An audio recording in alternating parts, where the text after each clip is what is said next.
Welcome back to the Complete Guide to Horror Movies podcast. I'm Justin, and today I'm joined by Kayley Atkinson, director and producer of Profound Visions, based in Brisbane, Australia. Kayley is currently in post-production for her new short film Sentient, which follows four friends on a weekend getaway in rural Australia. The group imposes a ban on using mobile phones, which is great in theory. However, a sinister force awakens and wreaks havoc on them. And honestly, I can't wait to see this short film. Kayley, welcome to the podcast. How are you? I'm good, thanks. Thank you so much for inviting me on. It's my first podcast and first time talking about Sentient, so I'm super excited to get into it. This is all I've wanted for like a year. You mean years? Oh no, year, like one whole year. Glad to have you here with us, Kayley. Now, first question from me, I guess from a fellow film school graduate myself. Do you mind telling us a little bit about your career in the film industry, including your studies in, is it film, TV, and radio? Yeah. So right after high school, I went straight into university because I was that kid that was like, I want to become a director. I want to be making movies. I had a passion for film since I was very young, from the time that I can remember. It was always films. It was always watching something. It was always talking about films, recommending my friends shows, because I was that person that had probably like 30 shows I'd be watching a week in high school, just constantly watching something, constantly in awe of storytelling. And yeah, I then went into university studying film, television, and radio, which was fantastic because it just opened my world to this is possible. This is something that I can, pursue a career in. And yeah, I then went on to doing radio, and I loved that. I loved, being able to literally what you do on podcasts, which is tell a story and people can listen to it. But then I realized my passion was visual storytelling, which is film and television. So since then, I've then gone on to start my business, Profound Visions, Nice. where I'm freelance. Yeah, where I'm just freelance filmmaking, making projects whenever I can, writing scripts in my spare time, and hopefully producing them. So, yeah. Nice. I'll admit, my story is quite similar to yours in the sense that when I was younger, I knew I always wanted to be involved in filmmaking, but admittedly for me, it was more from a music video perspective. So, I grew up watching video hits, and I'm definitely showing my age here, but it was always video hits. It was Rage. It was Club V, Channel V, MTV, Yes. all the Vs. Like, I don't think any of those channels even exist anymore. Rage. But where my story changes is that the more that I went along with film school, and especially after graduating, I kind of lost the passion for it. And I mean, Australia doesn't necessarily have that big of a music video industry, but after doing some of them, I was just like, I don't actually enjoy this as much as I thought I did. And then got more involved into the marketing side of things, general content creation. And it's like, I actually enjoy this more as a hobby as opposed to full-time work or even just casual work. But, I sometimes dip my toes in time to time. So, yeah, love connecting with other freelance filmmakers, content creators such as yourself. So, yeah, really enjoy this. Yeah, I mean, weirdly enough, that's not the first time that I've heard that, someone's gone from filmmaking or, making films or, whatever avenue they've come from to then music videos. And there's no one talks about music videos in Australia. Like, do they even get developed here is my question, because no one talks about it. I see a few indie filmmakers making music videos and they look fantastic. But yeah, there's not a lot of I want to say support when it comes to making music videos, and even making short films currently is very hard to do. There's not a lot of funding, or there's just not a lot of people even talking about it. It's just the big blockbusters that come to Queensland or Sydney or something, and that's the only projects that are going on. So it's very much sort of the people that you meet and literally connecting with filmmakers and trying to get on sets and trying to get experience, whether it be on music videos or on small productions. It's a hard industry to get into, but it's just great to meet other filmmakers. And because we're all very much alike, we're creative, we love talking about films, we love dissecting them. It's the fun of it. Come on, it'll be fun. My thing that I've started to develop and realize is like trust your gut instinct when it comes to signing on to projects or taking job opportunities, because sometimes there's something that you spot or you don't realize, or you just see it, or it's in the back of your head, or you've even just talking to people and asking like, hey, was this, a good company to work for? Or was this a good production that you were on? Is always the best thing to do, because there's just some jobs that you can take that will just take you down a different path or won't take you anywhere. I got a dream. What is your dream? To have a dream. I do want to touch base on your short film though. Yes. So with Sentient, I guess, can you tell us what it's about? I know I gave a bit of a log line at the start, but is there anything you want to delve deeper into? Look, I don't want to spoil the big plot twist. But there are a few twists and turns throughout the film, so it's very much a short film that's going to keep you engaged the whole 33 minutes. But it follows Ella, the main character, on a trip away with her best friends, three best friends. And she decides on the trip, because she's just gone through grief. She's got a lot of baggage with her. And she wants this trip to be able to reconnect with her friends. And they're all very much busy on social media. Like her best friend is an influencer. And she got the trip away on a website, so she could influence for them. So, sending off videos, making Instagram reels, doing all this stuff while she's away. And Ella made the decision of, hey, you know what? I want to ban phones. I want to have a, phone-free weekend so we can reconnect, so we can, actually talk and have fun. And all the friends agree. And then that's when things start to take a sinister turn, whether it be through the relationships of the characters, slowly revealing things, but also that they're not alone on this trip, that something's there with them. So, and it's very much a film that focuses on technology, where, whether it be your phone being a distraction or being able to, disconnect from what's around you, but it's also, we don't know exactly what could be on our phones, or, what we're trusting, app-wise to have and to, explore. That there's a danger in that, and people are so trustworthy with their phones and, accepting things and whatnot. So, yeah, that's very much the topic that we touch on throughout the film. But yeah, we can't trust everything that we see is the log line of the film. So yeah, I love that, especially because I find with phones, I mean, I always make this joke that our parents would always say to us, don't believe everything you read on the internet, don't get into a car with strangers. Now we use the internet to hop into Ubers and talk about conspiracy theories. And it's like, this is the complete opposite of what we were taught as kids. And, it's so wild. Like the amount of misinformation, especially on the internet. I could make a video right now being like, oh, did you know your mailbox is trying to kill you? Here's the top 3 reasons why. And if I make it convincing enough, there will be a group of people that will defend me. And you just think, do people not have critical thinking skills? Like, especially like the amount of misinformation with like the most recent election in America. I mean, all the stuff that's constantly out there. And it's always like the most misogynistic or the most homophobic piece of shit.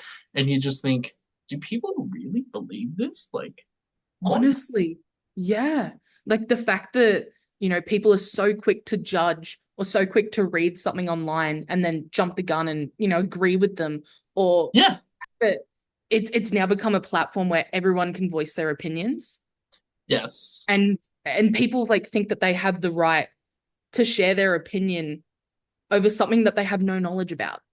Or very minimal knowledge, or, the fact that they're reading it online. Is that trustworthy?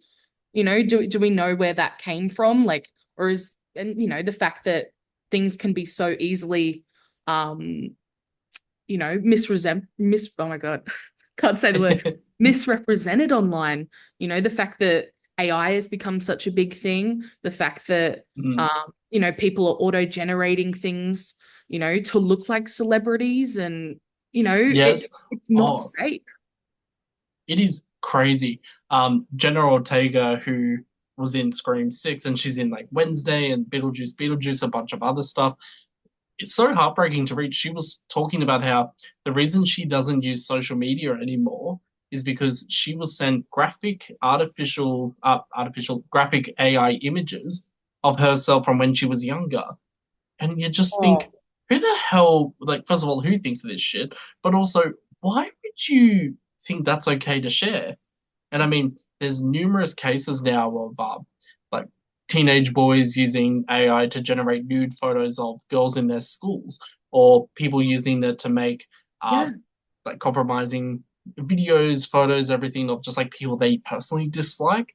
And I just think, God, get alive. Like just talk behind their backs like the rest of us. Like, why do you have to go down this weird AI path? It's insane. I don't understand it. But also, I don't like where it's heading with, you know, I always make this joke about how Elon Musk always uses AI images of himself because how he looks in reality is so different. And he's always been like, oh, I'm dark gothic MAGA USA. And you just think, God, what a loser.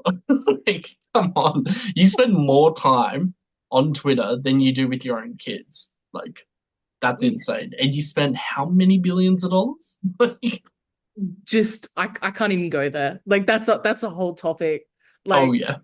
oh yeah, just coming back to the fact of social media and it being a platform and just like honestly sinister. Like a horror Yeah. movie is just about social media. Like that's where we're going because it is probably one of the darkest forces that people are so accepting of, Mm, whether it be whatever age, like there's 8-year-olds casually on Snapchat, or mm.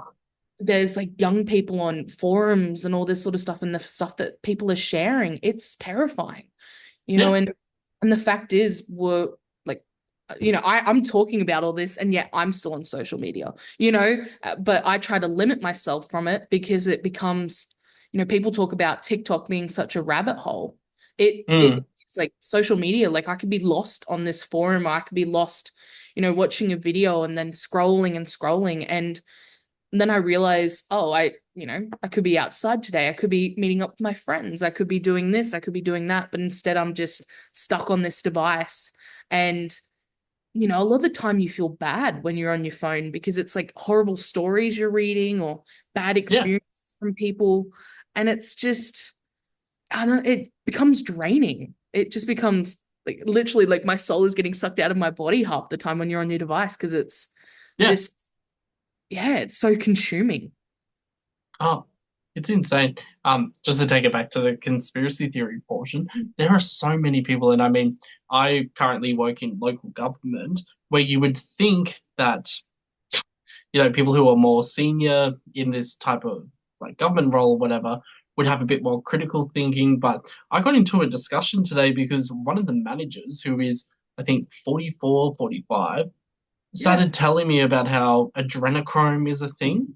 And I was like, what the fuck is adrenochrome? He starts telling me that there's all these celebrities who like kidnap children and feast on their blood to be younger. And I'm like, I'm sorry? And I was trying not to laugh.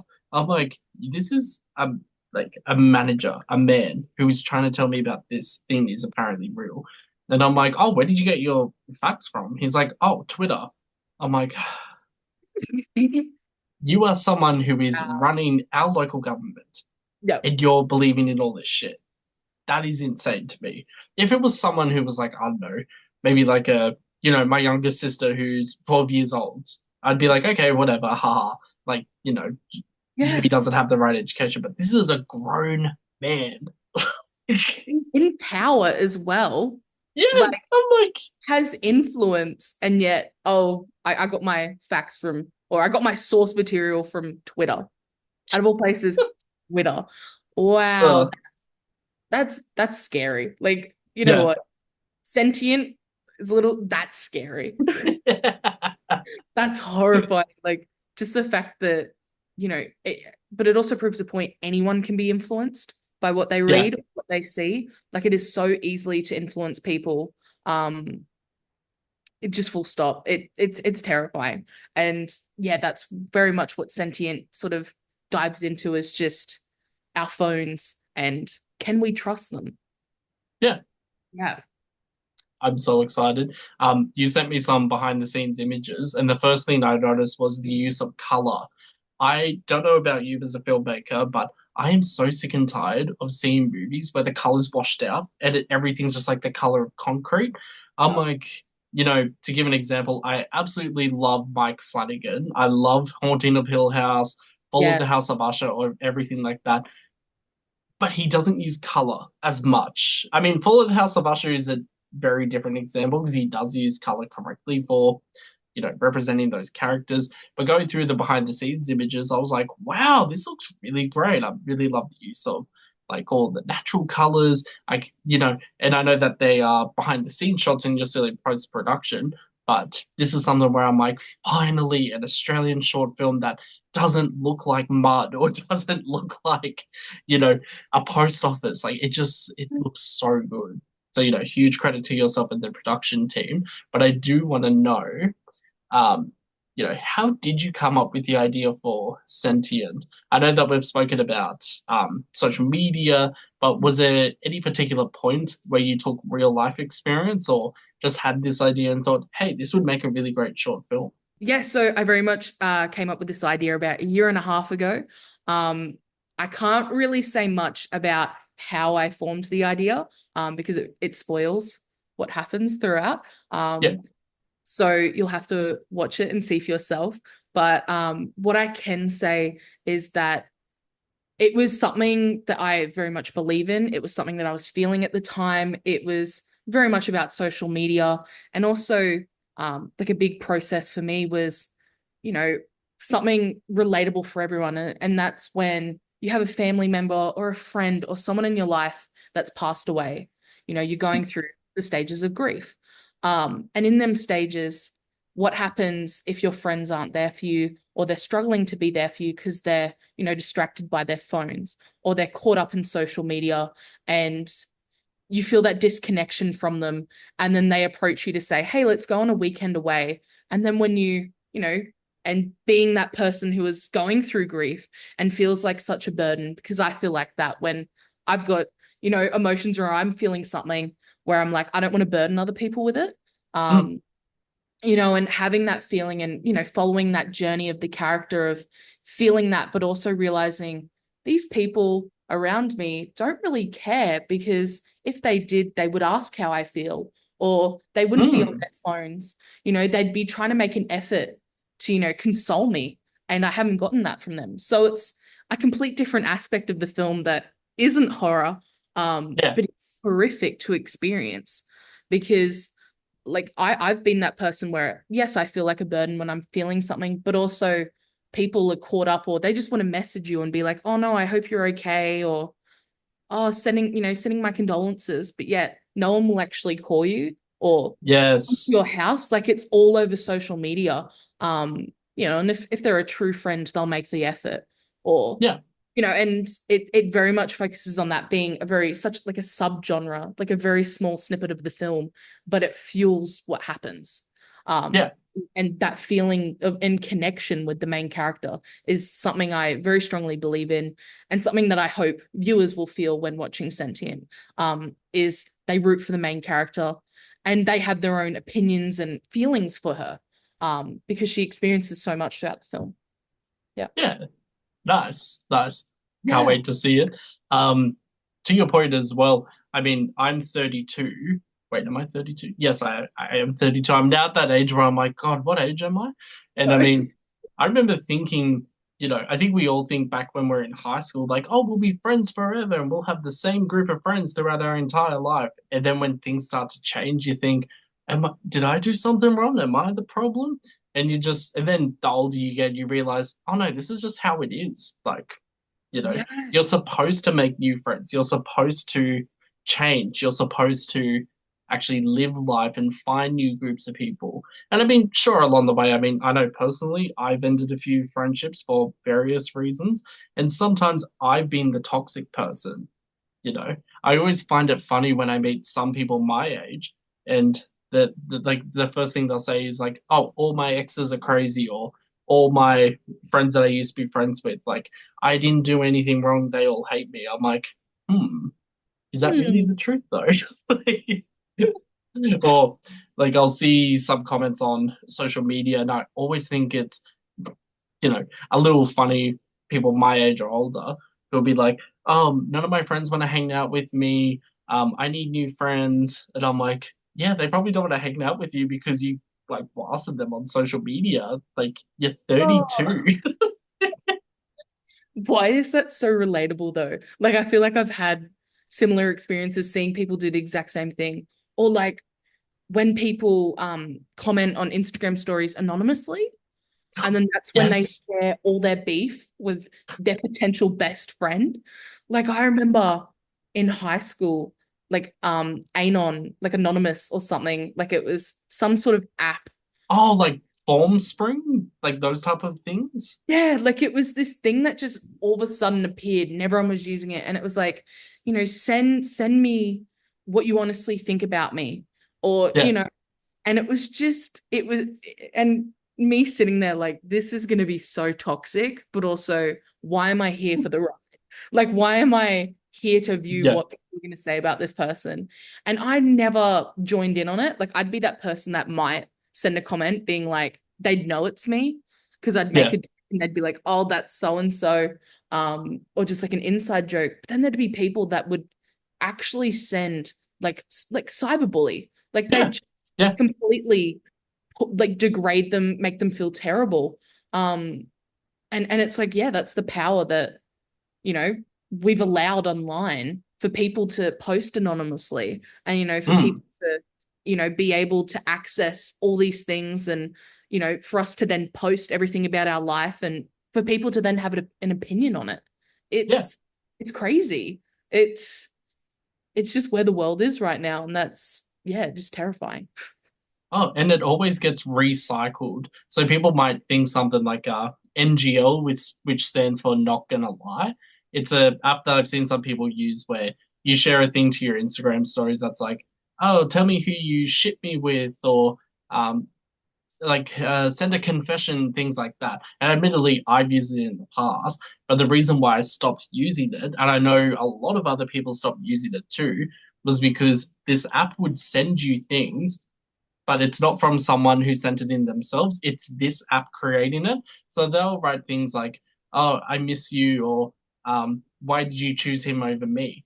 And you think, hold on, this says that it was sent from the app itself, not from a real person. Yeah. That's weird. But then there were always things like that. Like I remember back when I was in high school and Facebook was the biggest thing on the planet, people were creating gossip pages. So it'd be like Brisbane goss or Sydney goss or whatever. And I remember someone sent in something about me, and I was like, "Who sent this in?" And I remember thinking, "Oh, this is awful," and then finding out it was my best friend. And I was like, "Why did you send that in?" When he confessed to it, and he's like, "Oh, I was bored." And I'm like, Oh, "Oh my God, like I got so much cyberbullying because of that, because you made up a fake story about me." And he's like, "Oh, well, I only did it because you stole my can of drink." And I'm like, "I didn't do that." Like, it'd be some stupid yeah. petty reason. I'm like, "You got me cyberbullied because you thought I took your drink?" Like, what? Yeah, like that is insane. Like when you talk about it, it's just like that is horrible, but yet it's so common and Yeah, it's still happening, and like the fact that you did something so well, you don't even know if you even did it. Like yeah, it's just like yeah. something that's like, oh, well, this is an excuse for my bad behavior. And I assume like, did you even get an apology from this so-called Nope, friend? nope. That's awful. Like yeah, just the fact that he thinks that that's acceptable to do that. Mm. Hopefully he's not a friend still. No, no. I actually can't remember the last time I talked to him, but I do remember he. It's so stupid because it was this. So I come from Nambucca Heads, which is Mm. this very small coastal town, and the Facebook page was called Nambucca Valley Goss, and he sent another thing in saying I created the gossip page to turn everyone against me by think. So everyone thought for like I don't know 2 or 3 days that I was the one behind this goss page. And I remember making a video being like, "No, it's not me. See, you can see my Facebook dashboard. I don't have access to the group. Like, I'm only a member, blah, blah, blah." And it was this big thing where people were like, "Well, who actually ran it?" turns out it was two like 13-year-old girls who were just, created it for a laugh or whatever. Yeah. And I always think about it and I'm like, I wonder what would happen if that was a thing now. And it kind of is with this NGL app where people Mm, are abusing social media. And I think, ugh, I think I would have, like, I'm glad I'm not a teenager anymore for those yeah. reasons. But I also think it's so much harder now because at least back in the day, if you were getting bullied at school, it would stop. As soon as you leave school, that's it. Now it follows you online, and that's terrifying. Yeah. Like the fact that both you and I were very much at like the start Mm, or very much early stages of like, it becoming online, becoming very popular in school. And then yeah, to now, like I can't even imagine, especially with AI, like that's terrifying. And just people have so much more access and like more apps coming out, like you said, like not gonna lie, and all this sort of things. It's terrifying. Because like it used to be, on Snapchat, Facebook, very yeah. much. I remember things just being on or just like gossip or, fights aired out, for the public to see. But now it's so many more apps. There's so many more, gateways for people to access and cyberbully or like literally just spread false information. Imagine you're in the seventh grade and life is good until you start getting nasty text and Instagram posts from people you thought were your friends. Coming from where we were just talking about social media and, it being such a double-edged sword, it is very much how I met majority of the cast and crew. Yeah. It's like I'll start talking about the crew first. There is the amazing Reese Tyack, cinematographer, DOP. He is phenomenal. He is able to capture anything in crazy circumstances. He is able to visualize something, and he is blessed with just talent, just being behind the camera and being able to understand the vision that is crazily stuck in my mind from after writing the script, and me and him just having multiple meetings discussing what I'm wanting, and how we're going to capture it, and him just going, it's fine, we can do it, and then being able to storyboard these beautiful scenes. Mm. So talented, and just honored to work with him because I've worked with him previously on projects, and yeah, like we made a film in 48 hours, which was Nice. insane, for one of the competitions. Yeah, and Oh, is that the 48-hour film project? yeah. No, I did one similar years and years ago, except mine was absolutely awful. Like, just Yeah. remember thinking I had too many ideas. I tried to combine them all into one. I think I Oh, have the short film somewhere. It doesn't make sense at all. It's supposed to be a found footage, not even horror. It was just like this weird found footage short about this girl, played by Minnie Rose, who is a fantastic actress in Sydney. And I remember we turned up to the shoot day. She's like, "Did you write a script?" I'm like, "No." And I'm like, "We're just gonna oh, try our best." And the final film was supposed to be this guy stumbles upon um this videotape that shows this girl struggling to come to terms with the fact that she has magic powers. It did not oh, make any sense at all. And the visual effects are so bad that I remember I didn't even attend the screening. And I was just like, I can't do this. Like I'm gonna attend it and people are gonna be like, huh? so confused. Like, how did you make this and why? Yeah. And I remember thinking, being so overconfident because there was a previous 48-hour film festival where I entered this documentary that I made about one of my friends at the time who was a like baby drag queen. But like so funny, so charismatic that I'm like, if I'm gonna do a documentary, it's gonna be about you. But then we involved his friend, and it was this like really, not talking myself up, but just this really fascinating look into like the non what's the word I'm looking for? Like drag queens in Sydney typically are more like Courtney Act, like very highly polished, highly feminine, whereas my friend Zane and his friend Bray were beginner drag queens, so it was a lot rough around the edges. Like, this is how I do my makeup, this is the inspiration behind it.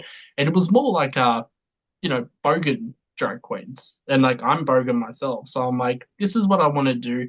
And they're like, I just remember everyone was like, oh, this was so cool. I've never seen this side of Australia before. And Yeah. so being like, yeah, I can do anything. And then doing this short film, and I'm like, what am I doing? Oh no. Like I just remember everyone being like, oh, you're not going to the screening? Like, are you gonna share it on Facebook? I'm like, no. Oh no. So that was the only time you did the 48? Yeah, I think I've been trying to remember when the first one was in 2013. The second one I think was also in 2013, but it was like two separate competitions. Like one was documentary based, one was anything goes short film. Yeah. Oh. Oh, that's cool. Yeah, when I was unfortunately I was very blessed for my first 48. It turned out very well. Yeah, just everything fell into place. We had brilliant actors for that one, brilliant crew, and we somehow made it in on time, making that film in Nice. 48 hours. Like it was insane, no sleep, just Yeah. constantly trying to get it done. But yeah, it was a good experience on my end. But it's so hard to find, like personally for me, to find a good cast and crew. Like it Yeah. is, you hear so many productions, not turning out very well because, some of the cast members aren't that great, or they're hard to work with, or, Mm. the dynamic on set is difficult, and for me not fun, or there's something that just didn't work, and it comes across in the work, it comes across in the film that people were clearly not enjoying themselves, or these cast members didn't get along. Like Mm. it's a very, like, you have to pretty much baby the project. Like it has to be well formed, you have to have a good cast, you have to have a good crew, you have to have people believing in what you're trying to tell. And Sentient, I was just very much blessed. Like, I remember leaving set and realizing this is a family. Like, it was so much fun. We all got along so well. Like, I remember in between takes, we were listening to music. We had Alex, our hype man, like literally playing music on the speaker, it going through the whole house. Like even like eating in between, like our meal breaks, everyone was socializing, everyone was, it was a beautiful experience. And just very blessed with the cast and crew, like Reese on the DOP, Grace sound, she was phenomenal, having to quickly run around changing mics or doing this, doing that, having to boom for so long because she was a sound mixer and boom op. And we had Kyra Gardner, who was the SFX / hair and makeup artist. Yeah. And she was making, spoiler alert, there are prosthetics throughout the film. Some of the cool sequences. And yeah, she was pretty much applying them, getting them ready to go. Had a blood pump going. And this was, a 6 a.m. start, and she had to have that ready, applied, ready to go for a 7:30 a.m. shoot. Like, Yeah. insane turnaround times. And, even the first AD, Kyle Telners, being phenomenal, being able to pretty much plan the whole shoot. And, literally, I'm talking like we had 4 days of shooting, and we were back-to-back shooting. Like, I think the first Friday, it was from 4 p.m. till like 2 a.m. Like, it was a long day. People had driven 2.5 hours, down to our location in Federal, New South Wales. Stunning house, stunning location. It was perfect for the film. And yeah, like we had all these people that were just willing to drive, willing to come on board, and just willing to tell the story. And it was perfect. Yeah. Yeah. Very, very, very lucky. So very lucky with the cast having Elkie, who is just like the perfect Ella. I remember, and I've told her this multiple times, I actually received a self-tape audition from her for another project end of December last year.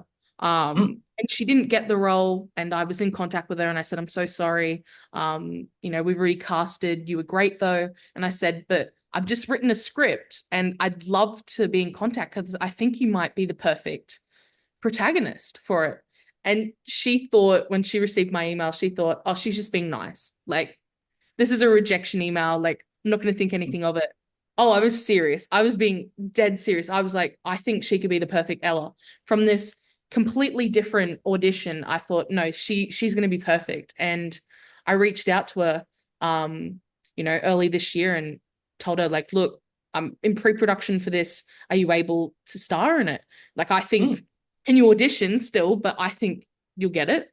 I have really high hopes. And I still had like an open casting call, so I was still receiving auditions for Ella. And in the end, she agreed. She sent in a self-tape, and I said, "Yep, you're it." Like straight away, that feeling that I had, yes, you're perfect. And in the end, she was willing to fly up from Sydney to Queensland, and we were then in rehearsals. I then had Sophie Arthur, who was a brilliant Izzy, played her perfectly. And she's the complete opposite from the influencer that she plays. She's a lovely person, kind-hearted, happy to be on set. And then we were Yannick Marrett and Harry Duckworth, who were the two guys in the film, Theo and Lucas, and they were hilarious together. Like, I think it was like I kid you not, seeing them all become friends on set, and then the girls and the guys both getting along perfectly. I thought, this is just brilliant casting. Like, just blessed to have people that get along and also gel together. And it came across on film that they were all like lifelong friends, but yet they'd all just met, a month ago while doing rehearsals, and now they're stuck into shooting. And then, and then we've got the ensemble cast, which is Cam Alexander, who's also featured in Elvis. He was brilliant as the detective. I cannot wait for people to see his very small performance in the film, but it stands out. It's phenomenal, that scene. And then we've also got Thomas Duffy and Adam Dunn. Adam Dunn is, I won't say who he is, but he makes an appearance and he's brilliant. Just very lucky and very thankful to have an amazing cast and crew on board. Who have literally created Sentient. It couldn't have been possible without every single person. Did you have any particular favorite filming locations? You mentioned filming in New South Wales. I read an article that you also filmed in Queensland. Was it Logan? So we had 3 locations in the end for Sentient, so it wasn't too crazy. We filmed majority of the film in federal New South Wales. Then we filmed half a day in Beaudesert, Queensland. Yes. And then Logan, Queensland, at a studio. And look, I loved all the locations. I'm very thankful to have been able to film there and have the permission from everyone.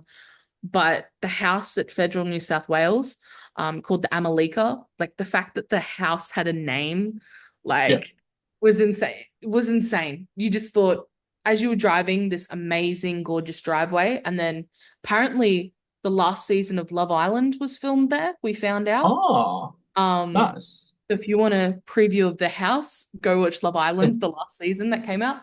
And it is a stunning location, beautiful views. Like, you just look down pretty much like a valley. It's phenomenal. It's secluded and it fit the film like a glove. It was perfect. Then we also filmed, like I was saying, at Beaudesert, which was at the Gleneagle store.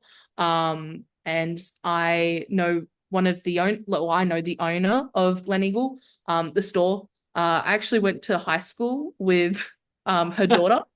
Nice.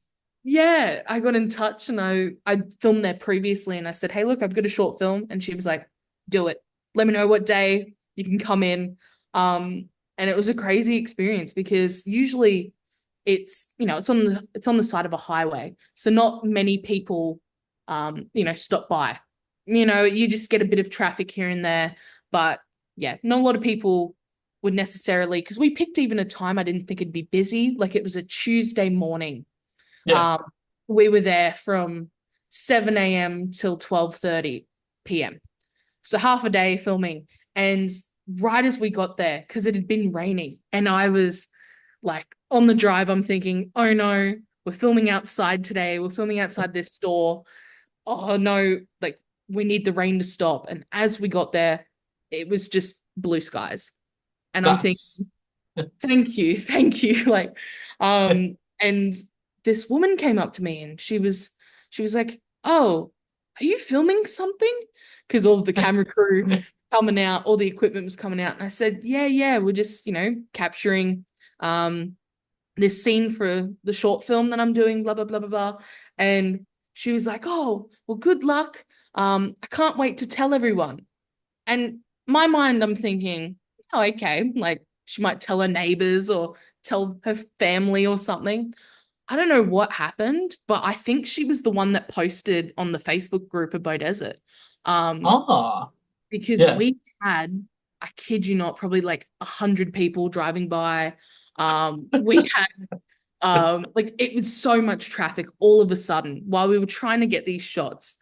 And it was crazy. We had people stopping in, probably just like locals, just stopping in, but people were sticking around, watching, asking us what was happening. I had people coming to want to sit with me at the, monitor and all this sort of stuff. And I remember at one point we literally had a car driving by and there was like two phones sticking out of it as they took photos of us. And I'm thinking, we've made it. We've Yeah. made it, guys. Like this is like Hollywood feeling of like people stopping by, taking photos. We had people like walking into the store doing the, thing where they're like holding their phone at their chest while they're like walking.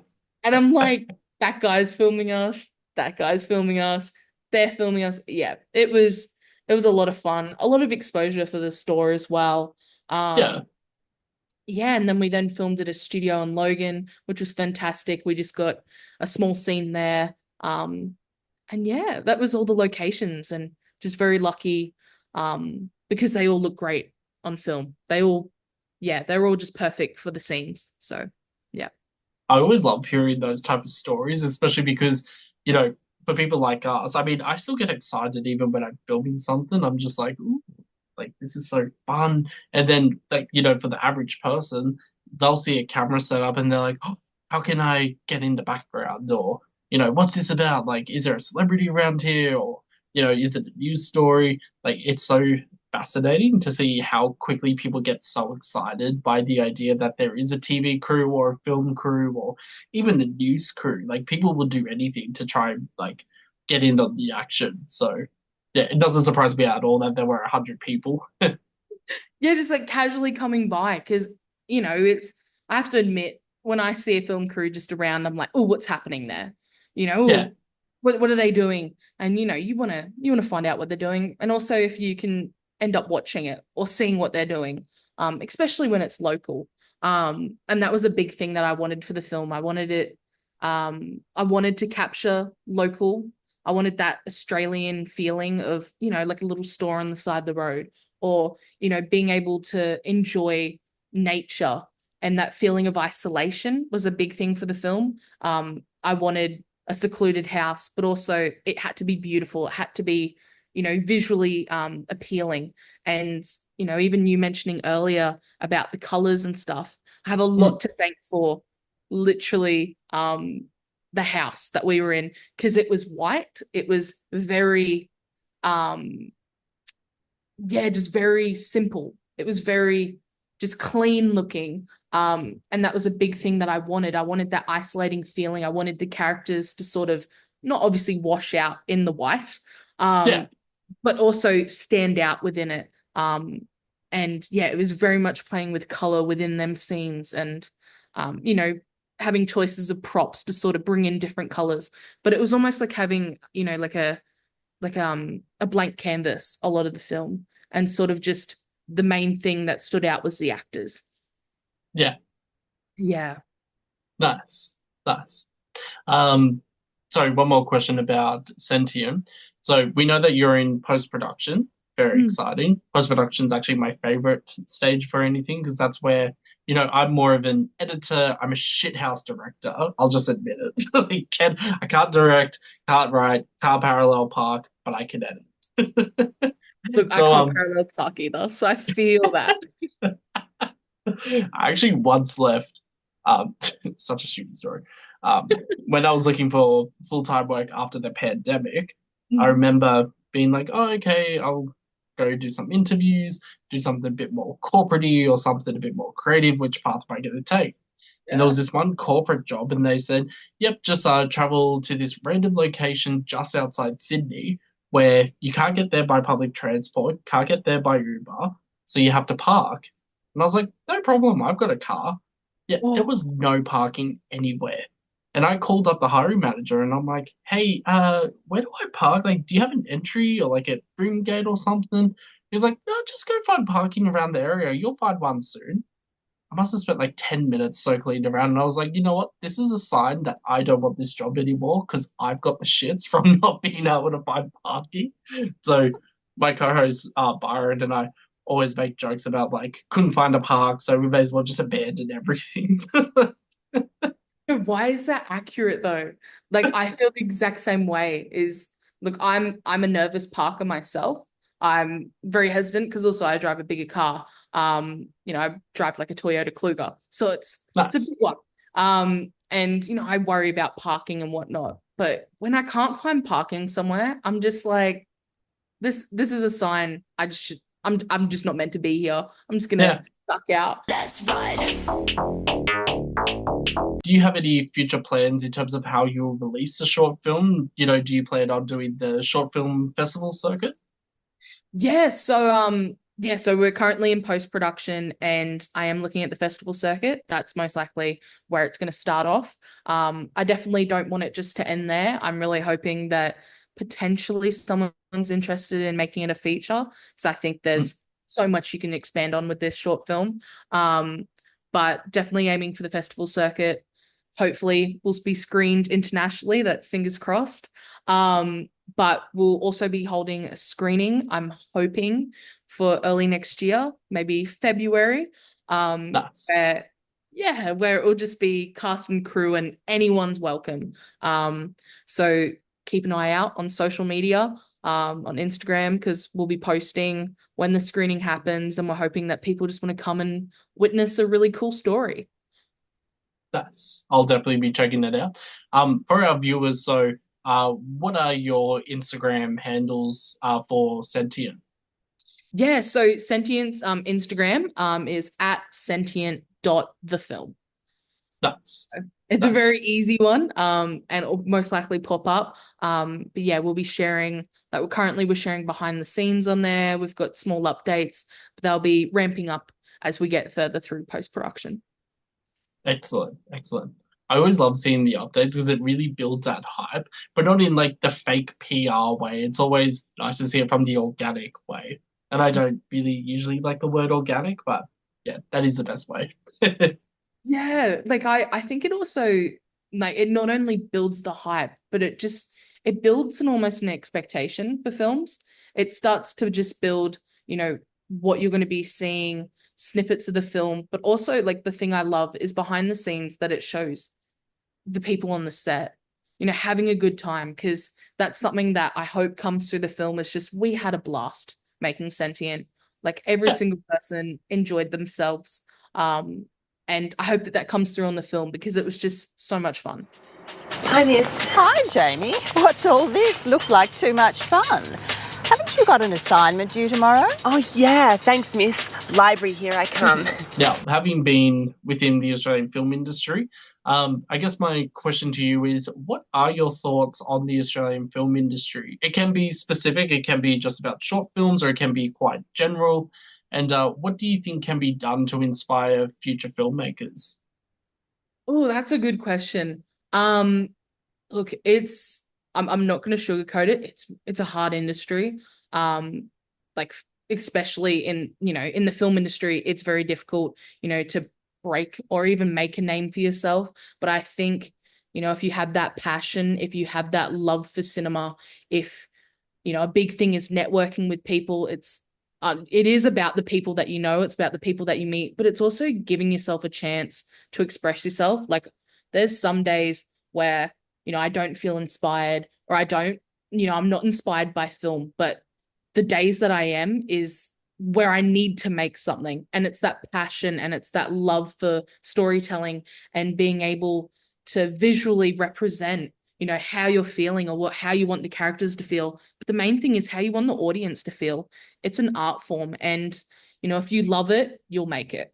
That's my belief, is just if you love what you do, and it, and there can be grueling days, there can be bad sets. And if you still have that love for it, you'll just keep going, because it's something that you can't live without. And I've started to realize that that's how I feel. It's very much something that I need to do. I love watching films. It's not a hobby. It's something I need to do. Like I have that love for it. It's that put me in that next story, because I believe that I'm living in a film right now. Like, my life is a film. Everyone's got their own little film. And like, I remember when I was in year 12, my English teacher made an effort to tell me, Kayley, you're a natural born storyteller. And I thought, what? Like, what do you mean by that? And it took me till university to realizing, like I'll sit down and talk to people and have them engaged by what I'm telling them. And I thought, well, if I can do that verbally, what about if I do that visually? What about if I tell a story a different way, engaging people through the art form? And, I believe that, everyone's a storyteller, and film is another platform to express a story. So if you love it, just do it. Make your own opportunities. Take the time to appreciate other people's work. Take the time to meet other people. Go to screenings, network, meet people. Like that's a huge part of the industry, is literally meeting people and taking the time, to look at fellow colleagues' work and, seeing other people and like being inspired by what they do.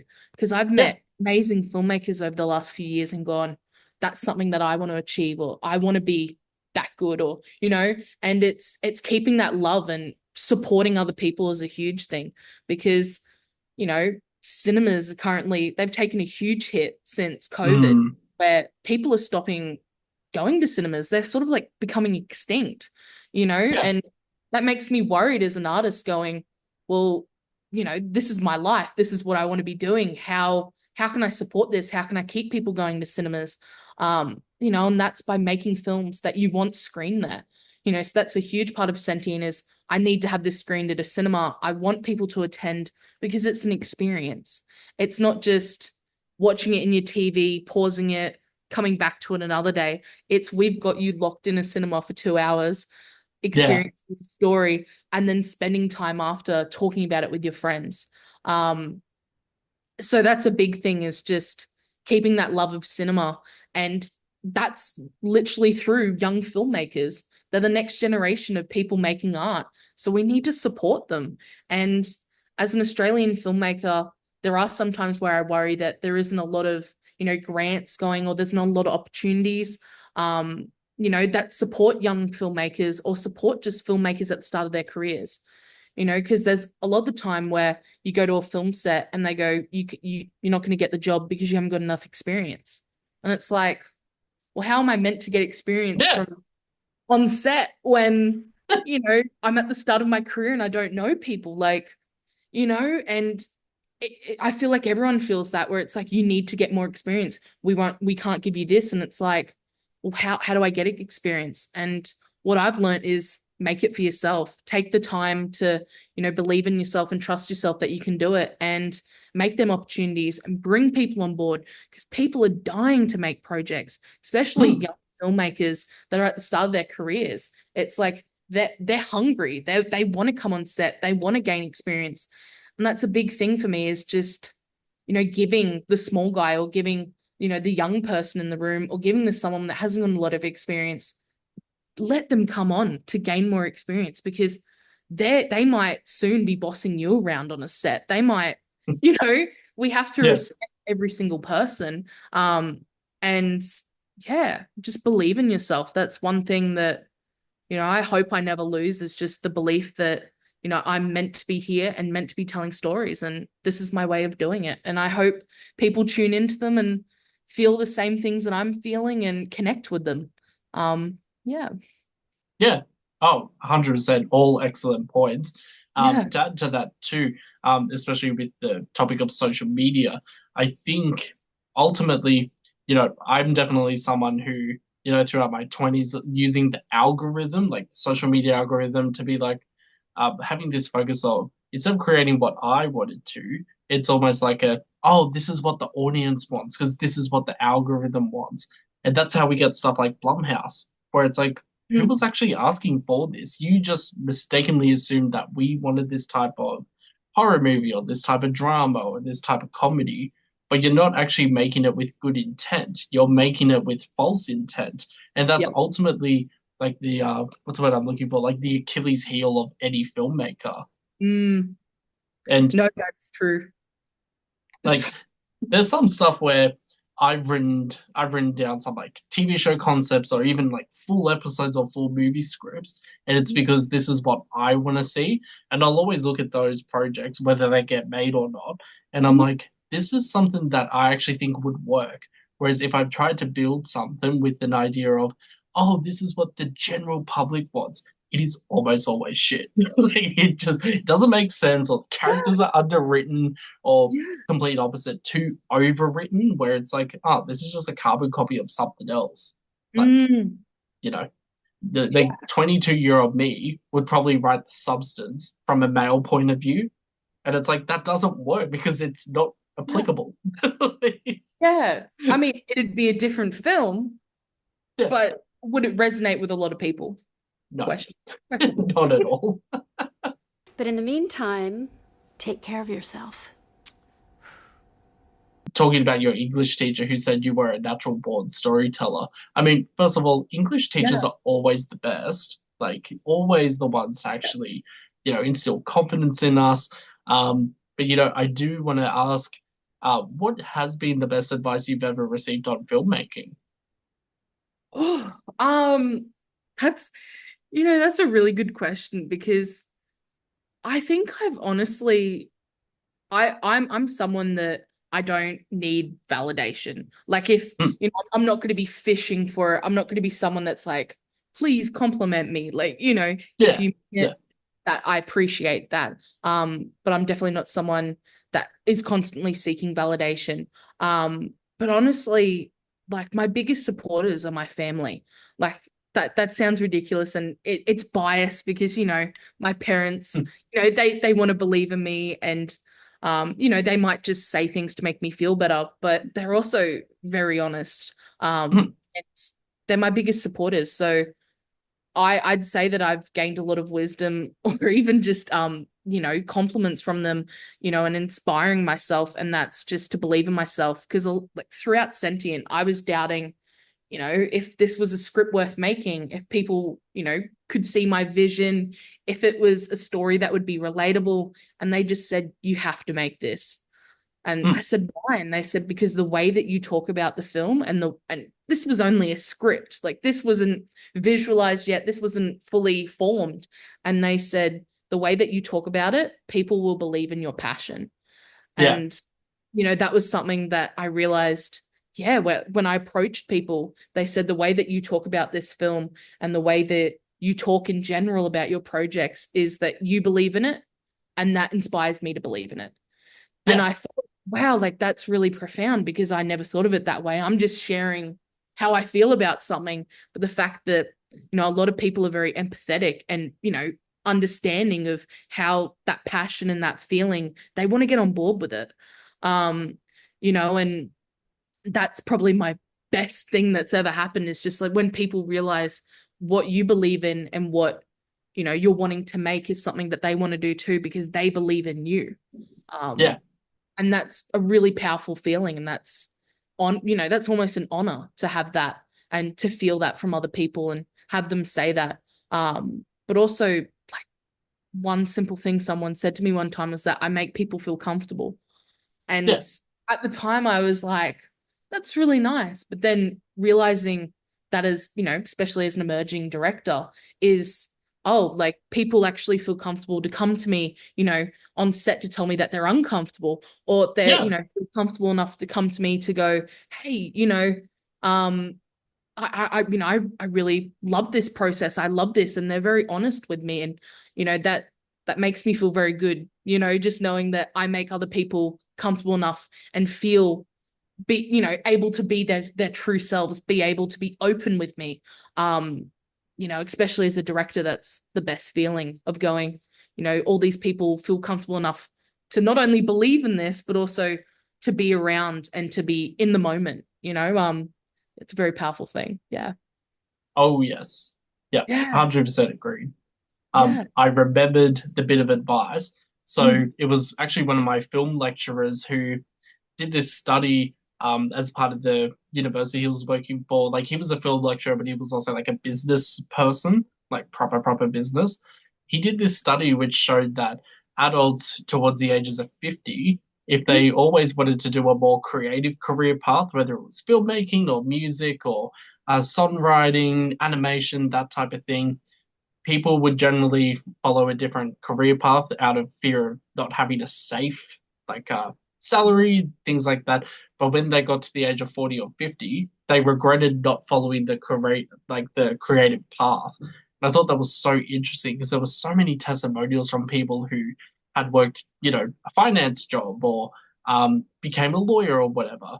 And then they would hit 40 or 50 and be like, hold on, why aren't I following my passion in filmmaking or following my passion in music? And you Yeah. see that, you know, they wish they had done that path instead of doing something they felt they were forced to do or felt that they had to do for fear of like what's the word, like disapproval from family or you know being Yeah. so concerned or so worried that like, oh, I should have chosen something more corporate. And you know, I find that so interesting. Likewise, the same lecturer actually gave this big spiel about how YouTube was going to be like the portal to funding and like the portal to um what's the word, like recognition and all that. And Yeah. I didn't realize what he meant at the time. I was like, are you saying YouTube's going to become like a like funding body? Or are you trying to say that Yeah. like people are going to get recognized from YouTube? He was partially correct, but that's mostly for like music. But there are some horror short films or horror um, proof of concepts or even ARGs, augmented reality horror, which have fast become like popular horror movies. Like Skinamarink was based on, and that's a weird ass movie, but Skinamarink is quite popular. And Yeah. it was actually developed by this YouTuber who uh, posed a question to his audience, which was around what is your biggest nightmare? And that became the concept of the movie where, and I'm like, how do people think of this? But people don't let limitations with like the studio system stop them. So like it's Yeah. so important to still create those short films, even if it's something like a quick video on TikTok or YouTube or Instagram Reels.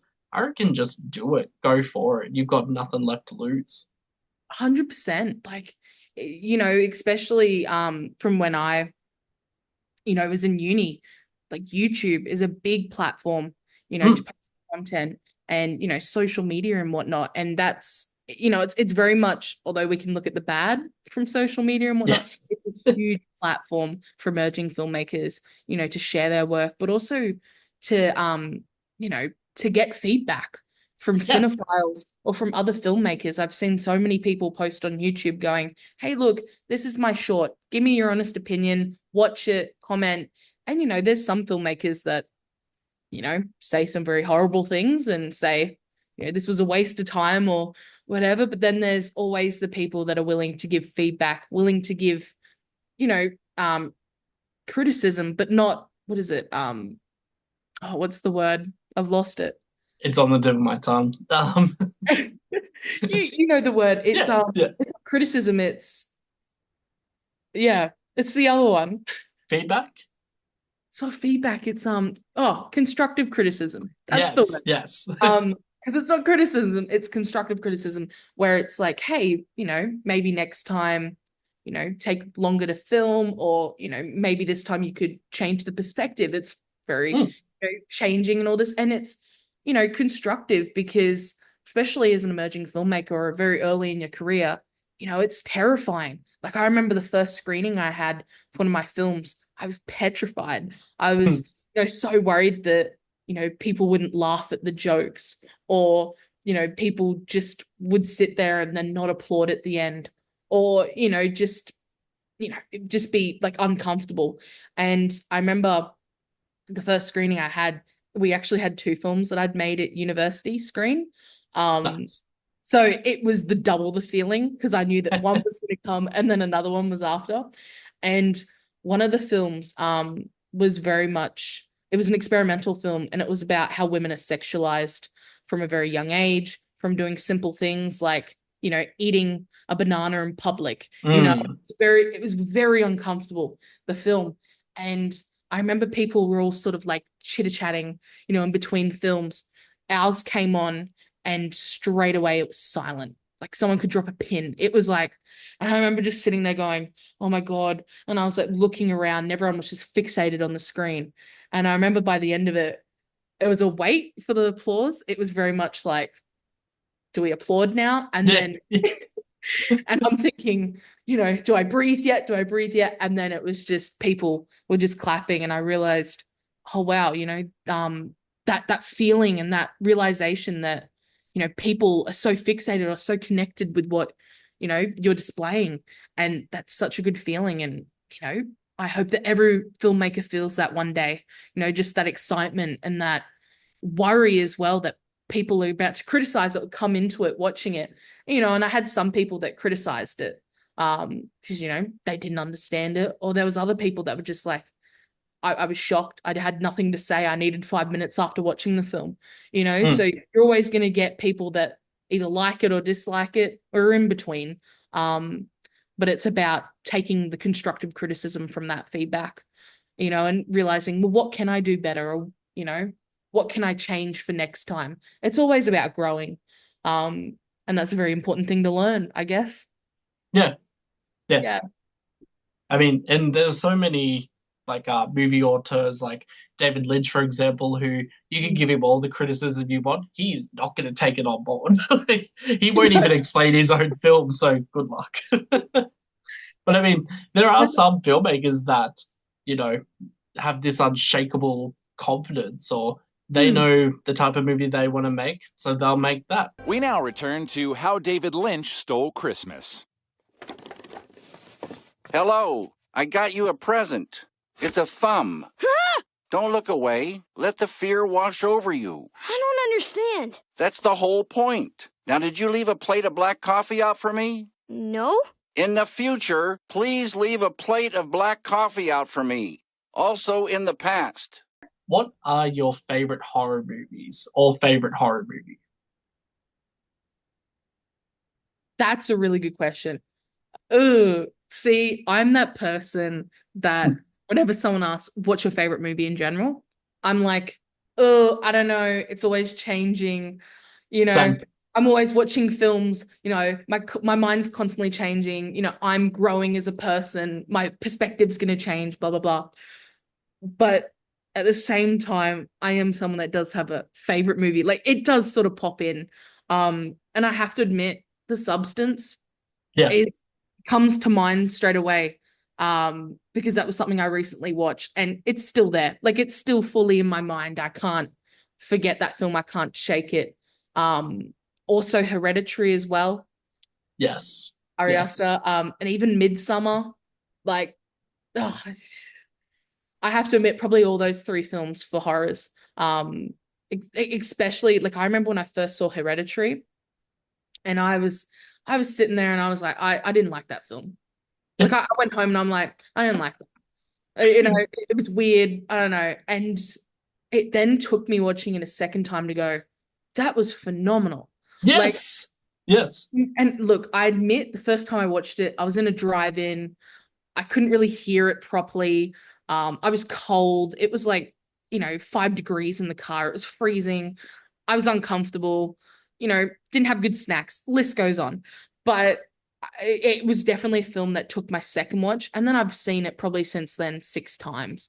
It's a film that really, once you get away from that feeling of like it's different to a lot of horrors.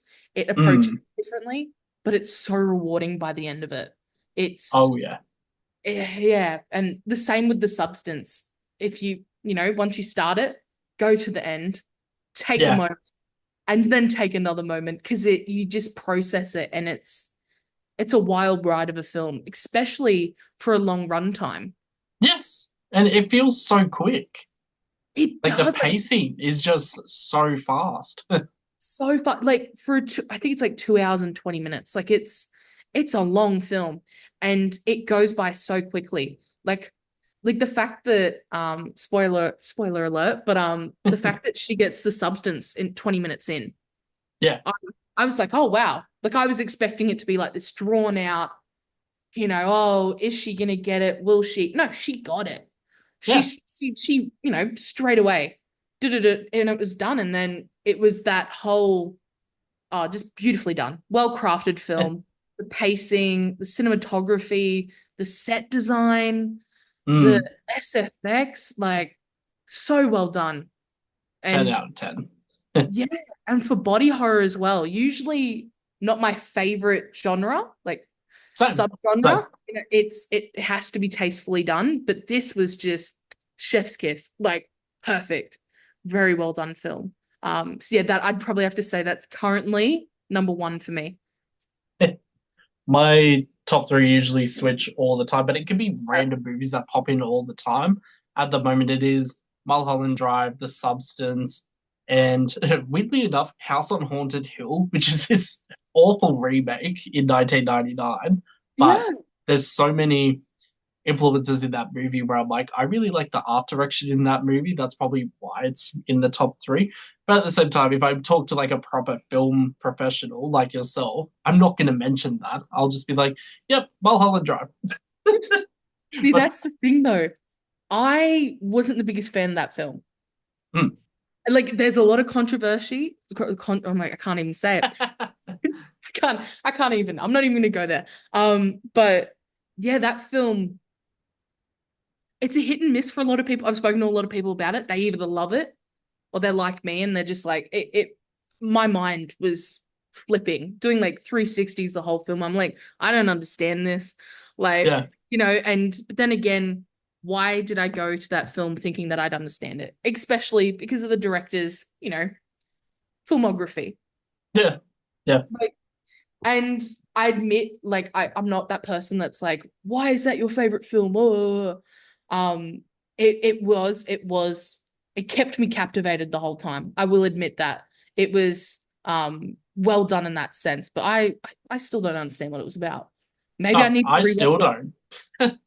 Like there are so many like rabbit holes I've gone down trying to understand that movie. There's so many interpretations that I don't think you can limit it to just like one interpretation. But Yeah. controversially, going back to Hereditary, so people are gonna hate me for telling this story, but me and my friend got advance tickets to that movie back when it was screening in Sydney in like 2018 or 19, or maybe Yeah. even 17. But anyway, and the infamous part where the girl gets her head cut off by the pole. Yep. We burst out laughing. It is awful because that entire scene, you don't expect that to happen at all. And it was just the donk that happened. And there was something odd about the sound at the cinema because when I've watched it at home, there's never been like this weird bouncy sound that we heard in the cinema. So Yeah. we were pissing ourselves laughing. And then it's so horrific what happens. How Toni Collette, amazing, when she did, like the kid, not the kid, like the teenage son that just leaves the headless corpse in the car. I'm like, are you insane? Like, Right? what the fuck? And then at the end of the movie, I liked it the first time, but there were these people in front of us, and they started to applause when the movie ended, and we just said to them, "Can you not?" Oh no. Like we were really bitchy back in the day, but then now when I watch Hereditary, I get more and more disturbed every time I see it because like you can't save this family, and that's what's horrifying. Like Yeah. it's all planned. Yeah, like the kitchen scene, where Toni Collette stands up and she just yells at the son. Yes. Oh my. And just sitting there and going, like, you know, because you can feel that she can't forgive him. Like, this is something can't forgive him for. And, you know, that's heartbreaking within itself. It was an accident. But at the same time, like exactly what you said, the fact that he didn't take responsibility for it and left corpse there for them to find, you know, and that's something within itself. And obviously you go through all the, you know, character development with each person, but it's just haunting. Like, I could not imagine. And like the scene where he's laying in bed, clearly hasn't slept, and then you hear Toni Collette like wailing. Yes. Oh, That gives me chills, that scene, because it's like, yeah, you'd be exactly like that, like seeing your daughter like decapitated nonetheless in the car, just traumatizing. And then her crying in that scene like sells it. It's just, yeah, perfect. But awful, terrifying, horrible. Yeah. But so well done. And like the fact that she didn't win an Oscar. Oh, horror always gets snubbed at the Oscars. I don't understand it. It still makes no sense. Like the fact we're in 2024 and that horror still isn't being recognized for being powerful storytelling. Just fucking say it! Don't you swear at me, you little shit! Don't you ever raise your voice at me! I am your mother! Do you understand? There's been a lot of horror movies recently where I've sort of just gone, I feel like it's all the same.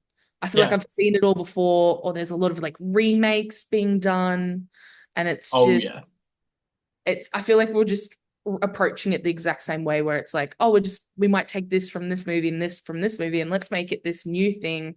But it's like, literally, the originals were fantastic. What are you doing? Yeah. My co-host Cooper BP, we always get into these arguments about like the issues with remakes, and like everything is a sequel now. Like Scream is up to number 7. They're doing Final Destination 6. The Conjuring has like 10 movies in the franchise now, and I'm like, who is asking for these movies? Honestly, like the first 2 were good, but do we really need another Annabelle?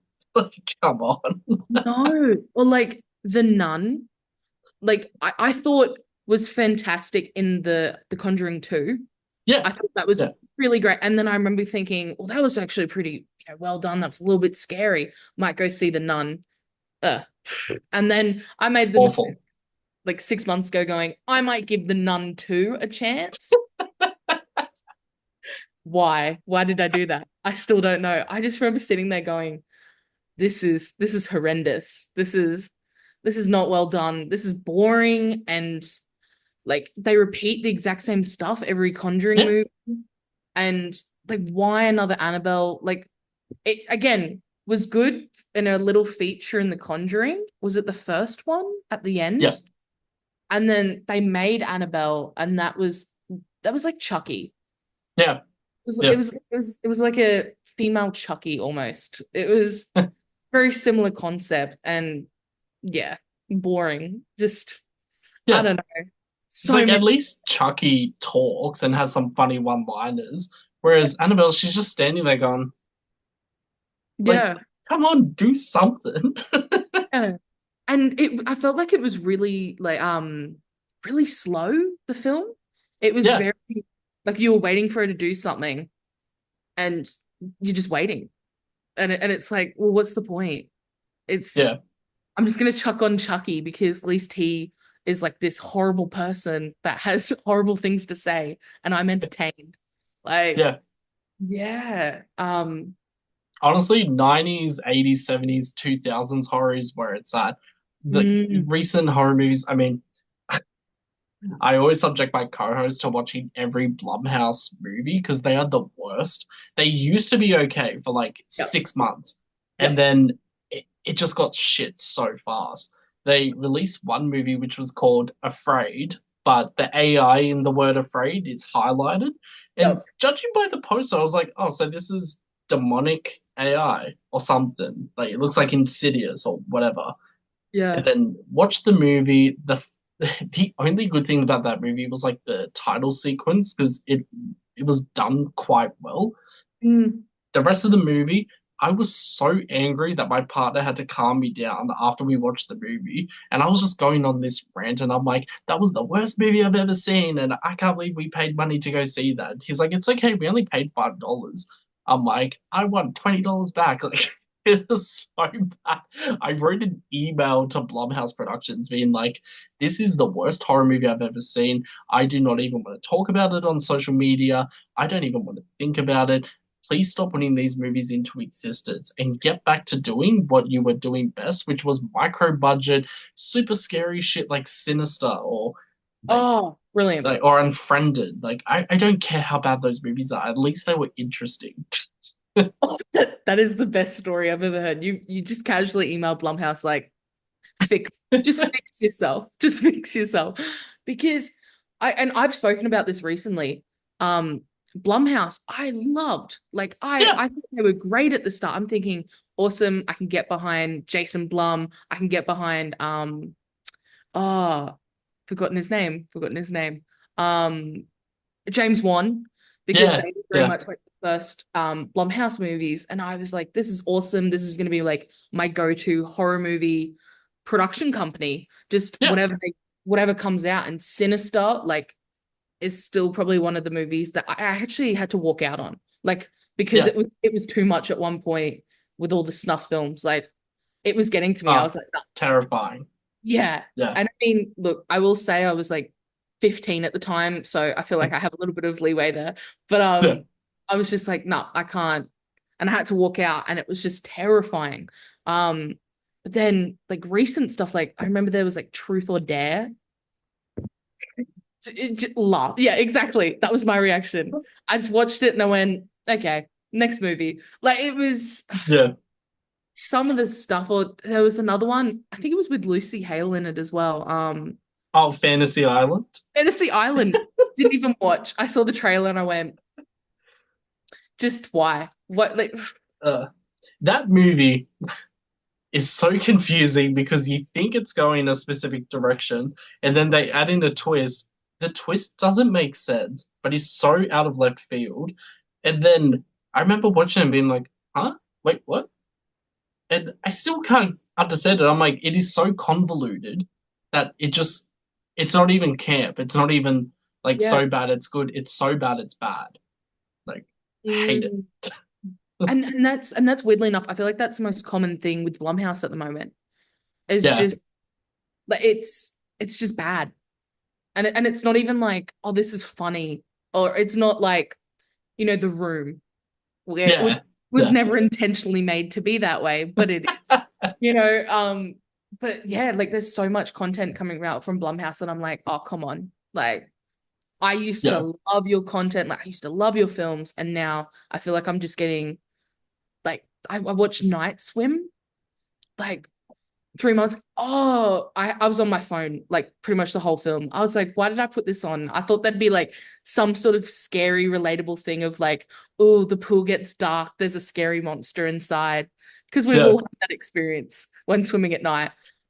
No, it was just like it was dumb. Like I just felt like that, they just ran out of ideas, and then they just had like this like semi-strung structure to the story. Like, I don't know. It was bad. I can't even talk about it.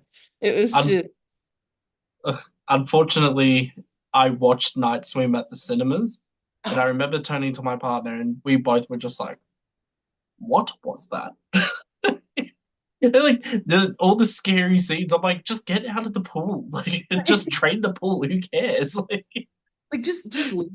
Like, just don't swim. Just put the pool cover over. You're good. You're safe.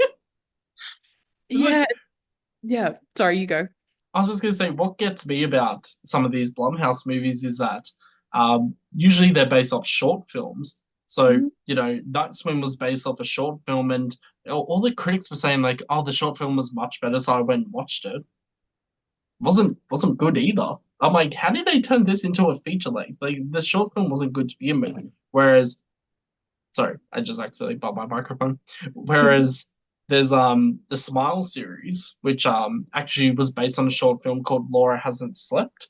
And I remember seeing Smile at the movies. I really liked Smile. My co-hosts hate the movie. They hate the sequel even more. I love the sequel. But then I was like, well, let me go watch the short film, and it's got Caitlin Stacey, and it is so different from the Smile movies because they're quite American. Yes, Caitlin Stacey's in Smile for like 2 seconds before she kills herself, plot twist, and then in the short film, it's so Australian. They're like, I've been watching you, Laura, and it's so Australian, but it is creepy. And I was like, this is why that short film won all the awards. It got selected at every film festival ever. That's how Parker Finn, the director, was able to secure, feature film releases based on this short film. And then I see others like Night Swim, and I'm like, how the fuck? Blumhouse are just after anything. Short films are a great way to get features made. Like, they literally call them proof of concepts. Like, and there's some great movies that have been adapted from short films. But then, like, I feel like there's the really good short films that are perfect for a short. Yeah. And they get made for a feature and it's just stretched out. It just doesn't make a lot of sense, or it's very slow paced. Then there's the short films that are like bad, and then they go, oh, maybe they need more time, and they're still bad. Yeah, and it's that's like, when. and it's like, why? There's that really good short over there, that you can adapt, and can easily be made into a feature. But then they go for, that mediocre, short film that sort of was okay, and then they just make it even worse. Like, why? Yeah. We won't know, but yeah, it's ridiculous. But I did not know that Smile was a short film first. That's interesting, because I'm like you, I loved Smile. I thought it was fantastic. You. Like, I went into the film thinking, this is the only horror movie out. I'm keen for a horror. Me and my mate went, and we were surprised. We were ultimately like, wow, like, this was really well done. I jumped, and I very rarely jump in horror movies, and that made me jump. And the actors were brilliant. Like, I'm a huge fan of Carl Gallner. Like, yes, love him. And I think it was pretty much, around the same time that I watched Dinner in America, and very good film. I loved it. It's a it's one that's just stuck in my heart. I love that film. Very much became a fan of him, and then saw Smile and thought that was fantastic. Very well done, well paced, great, just great acting. I just thought like the characters were relatable in some ways, and you sort of just rooted for them till the very end, and then the ending happened, and it was like, oh. But I still have to see Smile too, so I'm so happy that you said that's good. I won't spoil it, but Smile 2, I mean, we literally released our review episode today on it, and my co-host and I have such different views on it. I went into Smile 2, honestly, looking at the trailer that got released, I was like, I don't actually think this is going to be good. Thank you. That was me. I'm like, the Smile, like the original Smile trailer for the first movie, I'm like, oh, this is interesting. It doesn't reveal too much.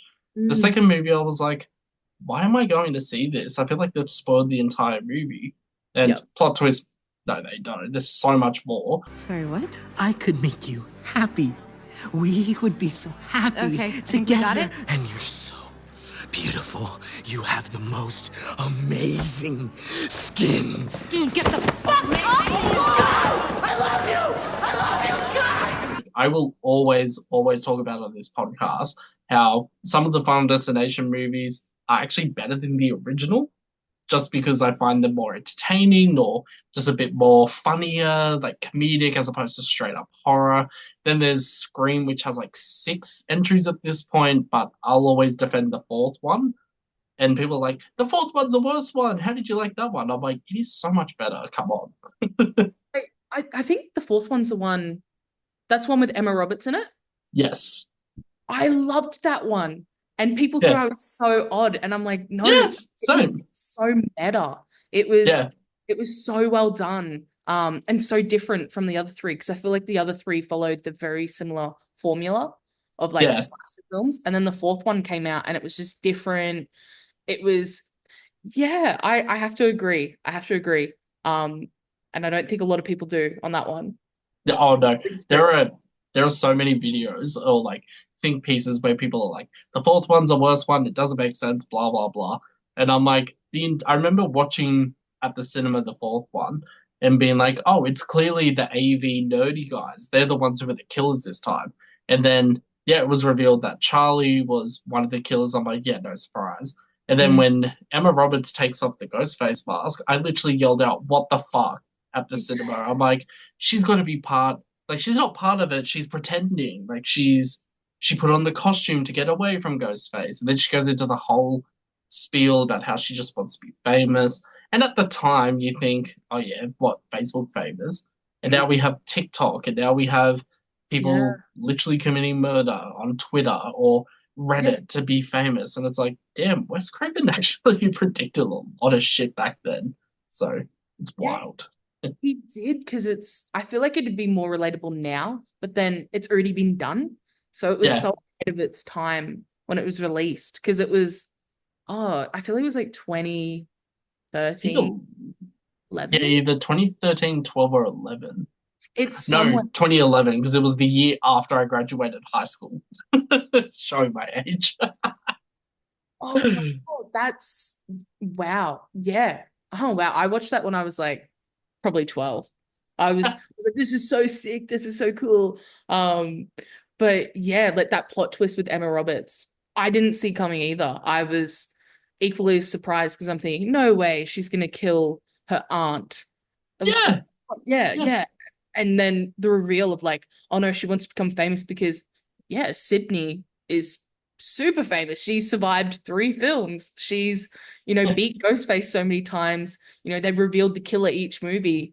And she survived stabbings, and she's just jealous of her. And I'm thinking, that could happen. That's relatable in weird ways. My friends? What world are you living in? I don't need friends. I need fans. Don't you get it? The Halloween series, the franchise that got remade, I really loved the first probably 2 Halloween movies, the originals. Then the other ones I just would tune in here and there whatever one would pop up on TV. And then I really enjoyed the 2018 remake. Same. I actually really enjoyed that. I thought, oh, this is fresh. This is fun. Jamie Lee Curtis is back. She's this, just kick-ass lady, like just full force. And then the other 2 came and I hated them. Thank you. Me too. Like disappointing, because you never knew who Michael Myers, like, but how he could keep surviving death. Like how was he the way he is? Like, what's his purpose? Why is he still hunting Jamie Lee Curtis?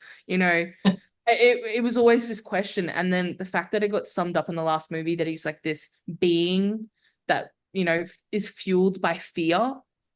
What? It's like, what is that? I sat there for like 10 minutes going, you're joking. I've been following this since I was a kid, and you're telling me that he's this,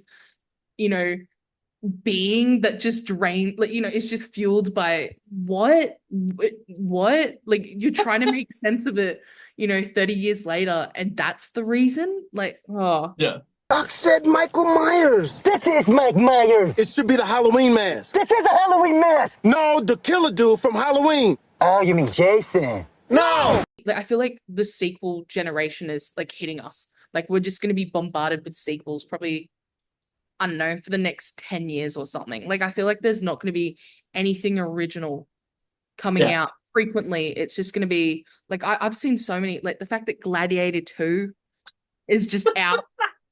Classic, amazing film. There's a second. And I went, okay. And then I know that there's like Happy Gilmore 2. Oh, which, look, I'm keen for. I have to admit, I really enjoyed the first. But, and that's the thing, it's just like, where's all the original content? Yeah. Like, where are the original ideas? And it's insane. Like, I feel like there's not many out there at the moment. Like, the most recent film that I watched that has stuck with me, and I just rewatched it 2 nights ago. I just bought it and went, nah, I need to watch this again immediately. And that was The Substance. Oh, I love The Substance. So good. Oh, So like I could talk about this all night. It's just talking yeah, about this. So well done, so original, so fresh, yeah. just and insane, but also so powerful at the same time. Have you ever dreamt of a better version of yourself? Younger, more beautiful, more perfect. The scariest part of that movie is still Dennis Quaid eating shrimp. Like, I can't get that sound out of my head. So you know me. People are just people. And I have to give people what they want. That's what keeps the shareholders happy. And people always ask for something new. Renewal, it's inevitable.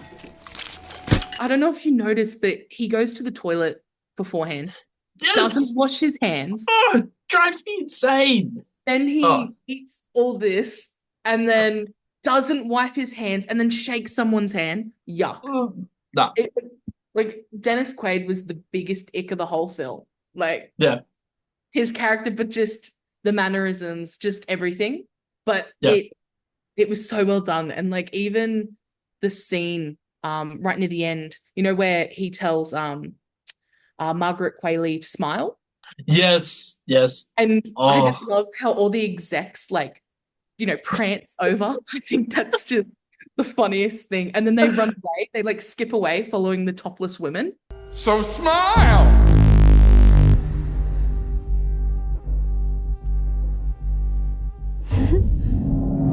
That's what we want tonight! Pretty girls should always smile! I was speaking to someone the other day and they were like, what was the point of Fred in the film? The guy that like gave the number. Oh, yes. Yeah. And what was the point of him? Like, what do you mean? Like, he was that person that thought, you know, she was beautiful, was, you know, a little bit overbearing, a little bit love bombing sort of vibe. But he was this character that was just, you know, willing to give her validation, willing to compliment her, you know, thought that she was beautiful, even though she had clear flaws and all this sort of stuff. And, you know, was just willing to love her unconditionally.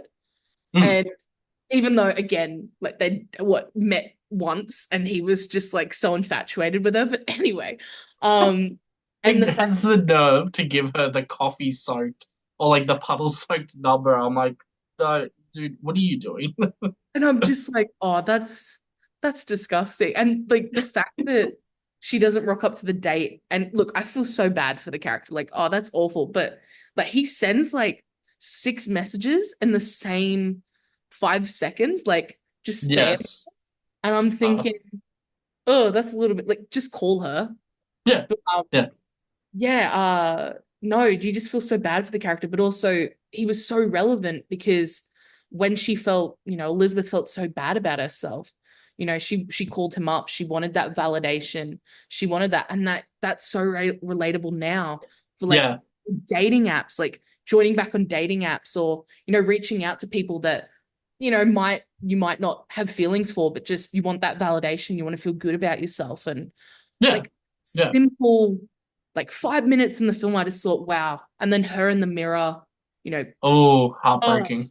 It was just like complete, like just character development I love in films. And that film took it to another level. I'm just like, wow.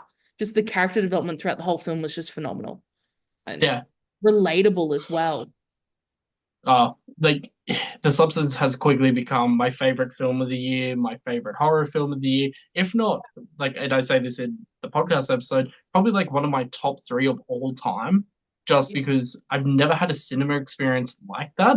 The only other movie I can think of was Mother, the random Darren Aronofsky film with I was going to say Jennifer Hudson, Jennifer Lawrence. Like I remember seeing that and being like, what the fuck? Whereas this one was a good, like, wow, not a bad, like, what the fuck did I just watch in a bad way? It was just such a different take from what I've seen before. Yeah. So that movie had me confused for a very long time. Oh, same. It still has me confused. I'm like, is it a biblical allegory or do people just want to break her kitchen sink? Like, questionable. Like, But yeah, like very like the acting was phenomenal, and it was a heartbreaking film and hard to watch all the time. And I love Darren Aronofsky films. I wasn't the biggest fan of The Whale. Yeah. Hit and miss for me. But like Requiem for a Dream easily ruined my life. Yeah. Yeah. And I've made the mistake of I think watching it 3 times now. And I think I'm like traumatized. Like I'm actually it's now become to the point where I'm like, I think I'm numb to this movie now because it's just made me feel terrible every time I've watched it. But it's so well done. Yeah. Brilliant film. I made the mistake the first time I watched Requiem for a Dream. I actually watched it my first time having edibles, like not like gummy edibles like there are now. This is like back in 2009 where edibles were like my teenage best friend making hash cookies, and I'm like, oh yeah, I'll try this, and like thinking like I'm so rebellious, and then watching that movie and being like, I don't want to ever have another edible ever again. That movie ruined my life. I'm like, what is going on? And like the part where like the fridge is like eating the old woman, Ellen Burstyn. I was like, what the fuck? Like terrified. And you're just like, get it out of me. Yeah. I regret my decision. Oh.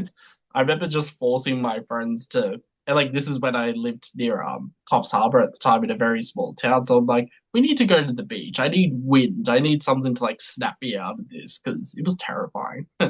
Oh, what a bad trip though for you. Like just that sounds awful to watch Requiem for a Dream and watch and have edibles like no. I had a worse one, which was all self-inflicted, by the way. No one made me do this or anything.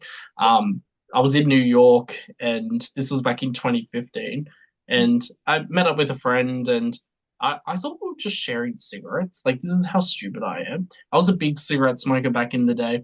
Made this friend in New York who was like, oh, do you want to try mine? And I was like, yeah, sure thing. And then I was like, oh no, this is weed. And like, I'm very cautious about doing stuff overseas because like I don't want to be deported, I don't want to be arrested, stuff like that. And like New York, no one gives a shit anyway.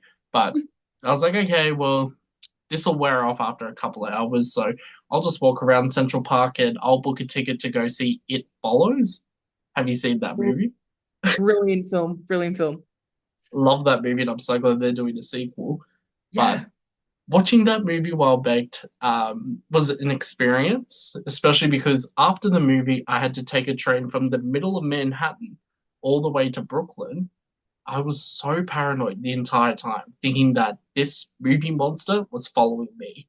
No one was following me. It was all in my head. But I just remember thinking, like, the danger of being overseas on my own after watching this horror movie that makes you think you're being watched or followed, and just being like, all I have to do is make it to my Airbnb. Just have to make it to my Airbnb. And then absolutely freaking out when someone ran past me and it looked like the tall guy from It Follows with the gouged out eyes. I freaked out. I was like, I want to go home. Oh wow, that's terrifying. But you know what? That makes me realize like how good of a horror movie that is. Yeah. Purely because you were paranoid so much after watching it. Terrible experience though, but oh yeah, brilliant film. And the fact that it was still on your mind after seeing it, I think is like the most powerful thing that a film can do, is if it stays with you. Look, causes, paranoia, then that sucks to be you, but like, yeah. Don't open the door. See? Everything's okay. Kayley, just want to say thank you so much for joining me today for our interview special. Now, where can people follow you on Instagram? And do you have any other social media handles? Yeah, so my Instagram is at profoundvisions_. So that's ROFOUND visions_. And then there's also, if you want to keep updated with Sentient, there'll be posts coming up with the screening details in Brisbane, Queensland. I can't talk. And it's on sentient.thefilm on Instagram. Please give us a follow, send us a message. I'm always on socials, checking in, especially with the film, because it's exciting, and we're wanting to build up the hype that it's going to be released soon. So yeah. Excellent.